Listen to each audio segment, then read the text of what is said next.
কাসিম নানুতুবি রাহমাতুল্লাহ আলাইহি বহুত বড় বুজুর্গ আলেম।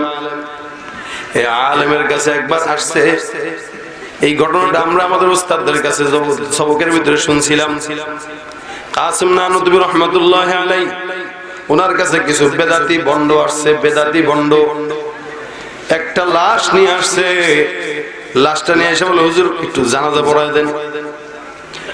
কাসিম নানুতুবি চিন্তা করলো, আরে আমাদের কাছে যদি কোনো কাদিয়ানির বাচ্চারা এসে জানাজা পড়ান, আমরা এটার ভালো চোখে দেখবো না কেন? আর তোদের লগে আমাকে মাযহাব মিললাই কেন আসছে? তার মানে অবশ্যই কোনো চক্রান্ত আছে।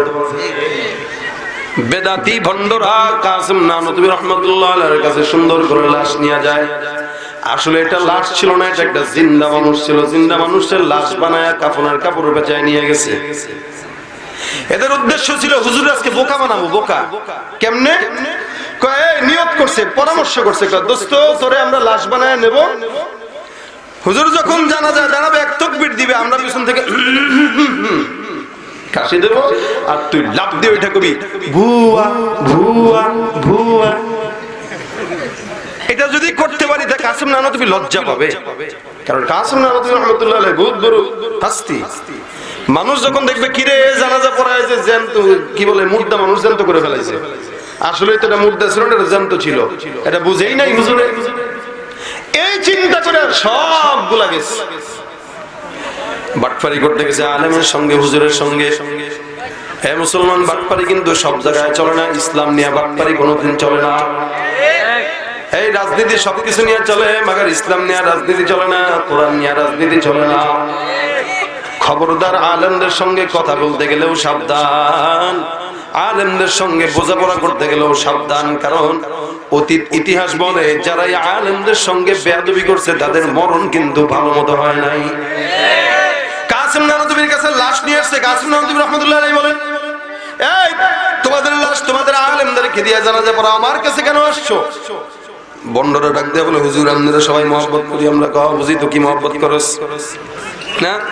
কত ভালোবাসা বাসে, মাছ মাছ খাইয়া মাছের কাটা ঠাসে, কথা আছে। এই অবস্থা এখন। লাশটা নিয়ে আসছে। কাসিম নানুতুবি বলে, কি মুর্দা? আসলে কি মৃত? হুজুর এটা কি বলে? মৃত না হলে কি আপনার কাছে নিয়ে আসছি? মৃত বলেই তো নিয়ে আসছি। সত্যি তো? আচ্ছা, অন্যদিন তো লাশ নিয়ে আসলে এই কথা বলে না, এই প্রশ্নও করে না। তা আজকে হুজুর এই প্রশ্ন করে, তার মানে হুজুরের ভিতরে কিছুটা ব্যাটারি আছে। আপনি কি মনে করছেন 30 পারা কোরআনের জ্ঞান যার সিনা থাকে, সে তার কাছে আবার দুনিয়ার এই উল্টা পাল্টা জ্ঞান, এটা কোনো বিষয় হইল?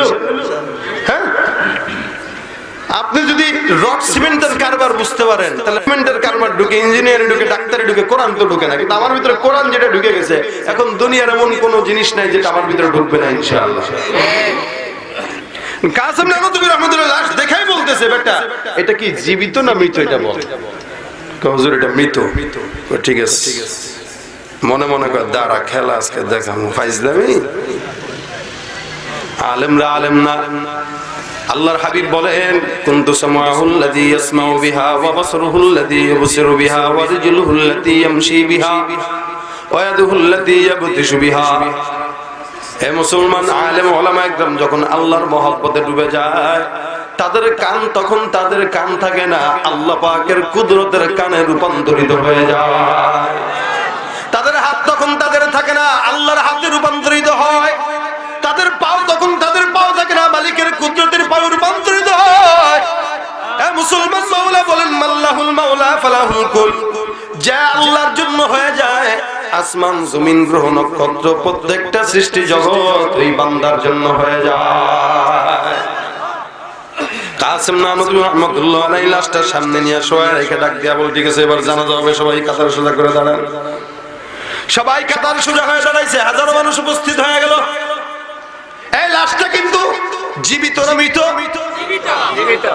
জীবিতটার সামনে নিয়ে দাঁড়ায় গেছে। এগুলার পিছনে পিছনে ভয় লাগতেছে। এরাও বুঝে তো কাসিম নানুতুবি কি জিনিস, কিন্তু এরা যতটুকু বুঝে, মাগের এটা বুঝে নাই যে কাসিম নানুতুবি কি পারে। কাসিম নানুতুবি সবাই ডাকতে বলতেছেন, জানাজার জন্য তৈয়ার হন। এতদিন জানাজার নামাজটা পড়ে আল্লাহু আকবার আল্লাহু আকবার আল্লাহু আকবার, তাকবীর কয়টা নাকি 6টা? শিওর তো? তাকবীর দিতেছে, প্রথম তাকবীর দিবে, চিৎকার দিয়া প্রথম তাকবীরটা এমন ভাবে দিল মানুষের দিলের ভিতরে ভয় ঢুকায় দিল। সামনে লাশটা নিয়ে আল্লাহু আকবার, মনে মনে কয় কিরে তাকবীরের এই হালত কেন? ব্যাপারটা বুঝলাম না। জানাজার জন্য আস্তে তাকবীর দিলেই চলে, এত জোরে কেন তাকবীর হইলো এটা কাহিনী বুঝলাম না তো। কাহিনী তো সেই জানে যে এটার একটু পরে মারবে। কাসিম নানতুবি রাহমাতুল্লাহ আলাইহি প্রথম তাকবীর দিয়ে দ্বিতীয় তাকবীর দেয়, তৃতীয় তাকবীর দেয়, চতুর্থ তাকবীর দিয়ে এক পাশে সালাম ফিরে জানাজার নামাজ শেষ, পিছন দিয়ে কাশতে কাশতে জিন্দেগি বরবাদ হয়ে গেছে। লাশ মাগার উঠে না। সুবহানাল্লাহ।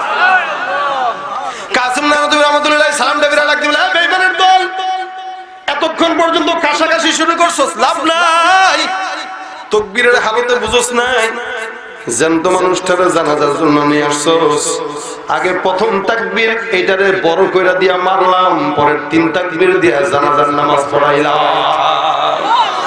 আজও কাসিম নানতুবি রাহমাতুল্লাহ আলাইহির উত্তর শরীরে আছে না নাই? হ্যাঁ মুসলমান আমরা আছি না নাই? ওলামা একরাম আছে না নাই? আহমদ শফি রাহমাতুল্লাহ আলাইহির উত্তর শরীরে আছে না নাই? আনোয়ার শাহ রাহমাতুল্লাহ আলাইহির উত্তর শরীরে আছে না নাই? আধারী রাহমাতুল্লাহ আলাইহির উত্তর শরীরে আছে না নাই? শায়েখ বালিয়ার উত্তর শরীরে আছে না নাই? এই তাকবীর আজও আমাদের জানা আছে না নাই? এমন ভাবে তাকবীর দিব নাস্তিক বেঈমানেরা ঘরের ভিতরে শুয়ে থাকবি, আমরা ওলামা একরাম তাকবীর দিয়ে একটা একটা করে কবরে পাঠায় দিব। নারায়ে তাকবীর, ইসলামের শত্রুরা হুঁশিয়ার সাবধান, হুঁশিয়ার সাবধান, ইসলামের শত্রুরা। নারায়ে তাকবীর। লড়াইয়ের ওই ময়দানেতে যেতে তোমাকে হবে, প্রয়োজনে সব রক্তটুকু জমিনেই ঢেলে দেবে। লড়াইয়ের ওই ময়দানেতে যেতে তোমাকে হবে, প্রয়োজনে সব রক্তটুকু জমিনেই ঢেলে দেবে। তবুও তোমায় লড়তেই হবে, মানবে না পরাজয়। বিপ্লব মানে জীবন দেয়া, বসে থাকা নয়। সে কোনদিন আসবে না রে, করো যদি ভয়। বিপ্লব মানে জীবন দেয়া, বসে থাকা নয়। সে কোনদিন আসবে না রে, করো যদি ভয়। আসবে বিজয়, রক্ত আর জীবনের বিনিময়। আসবে বিজয়, রক্ত আর জীবনের বিনিময়। বিপ্লব মানে জীবন দেয়া, বসে থাকা নয়। সে কোনদিন আসবে না রে, করো যদি ভয়। কোথা থেকে কোন ভিনদেশী শকুন আমার দেশে এসে সেবার নামে বসলো জুড়ে মীর জাফরের বেশে। কোথা থেকে কোন ভিনদেশী শকুন আমার দেশে এসে সেবার নামে বসলো জুড়ে মীর জাফরের বেশে। ওদের করতে নাস্তানাবুদ হতে হবে নির্ভয়। বিপ্লব মানে জীবন দেয়া, বসে থাকা নয়। সে কোনদিন আসবে না রে, করো যদি ভয়।